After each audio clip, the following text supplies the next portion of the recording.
The Book of Genesis. Coming up. Brought to you by GreaterLove Fabrications and Symphony of Realities. Reach your word. Reach your word. The book of Genesis, now being the first book of the Bible, and it's divided into two main parts. Chapter 1 to 11 says about God and the world. 12 to 50 talks about God and Abraham and the family of Abraham. So these two stories are connected to bring a storyline of how God relates to his people and introducing the whole Bible. And so Genesis begins with disorder, darkness in the first and second verses, of how God brings order out of the disorder. So God makes humans, or created them, which is Adam in Hebrew, actually in God's image.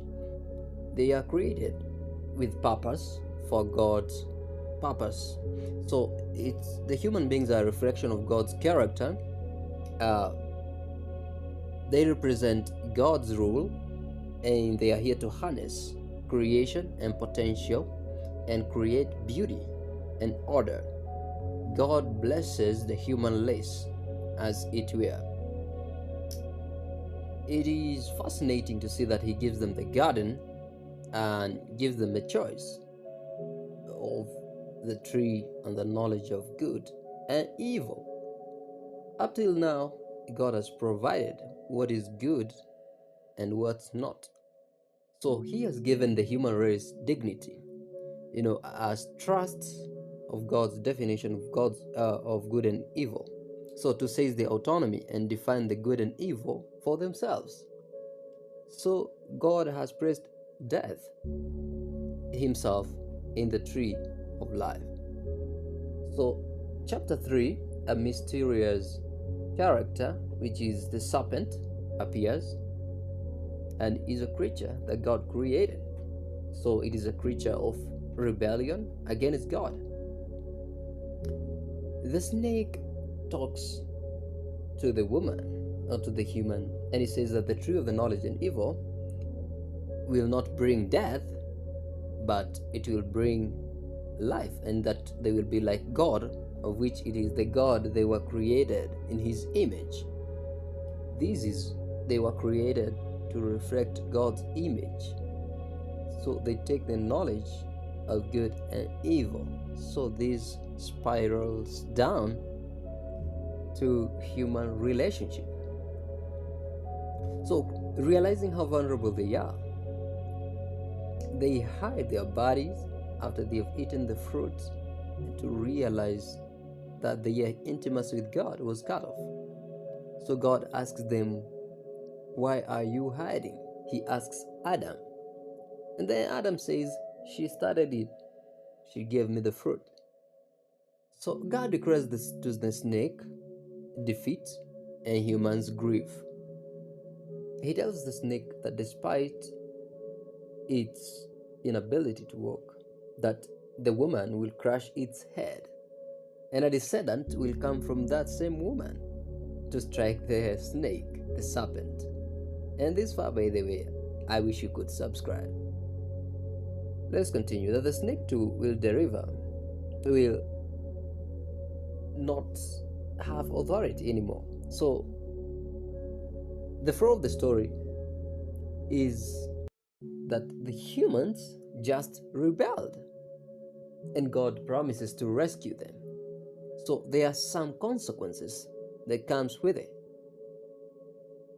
So every aspect of their life, God has come to intervene so that they are not going. So in the world, it is promised to have grief, pain, and it spirals also down back. So widening the ripple effect of the impact of eating the fruit. So another story about two brothers, Cain and Abel, comes up, and Cain wants to murder Cain, but he does anyway. So the blood goes into the earth, and the blood cries to God. So another man is added to them, which is Ramek. So he goes on to sing a short song. So after this, we get into the story of the sons of God. So there is verse 2: evil angels or kings who claim divine descent. They have acquired as many wives as they wanted to, so they have made themselves warriors. So the point is that humans are building kingdoms that are bringing more corruption, so which is broken with grief. So humanity is reigning its grief. So the passion to protect the goodness of this world, the flood comes in now and washes everything out. But he protects one blameless man, which is Noah and his family. He commissions him as in the new earth. So far, Noah speaks to the people, and the people doesn't comply. So he goes on and to build the ark. So one of his sons, Ham, watches his father's nakedness and ashamed, just like the first. So it all goes down to a curse. So also here we are going to see that Babylon kicks in. So they are making bricks, making the city bigger and faster in Babylon. So they are making the bricks. So they say that, let us make a name for ourselves. So as we burn all over arrogance, and so God humbles them and scatters the building. So this is a diverse truth. You can see that it all explains the same idea. God keeps giving the human race chances, and humans keep relegating it all, not complying to God. So they say that we live in a good world made evil, made bad.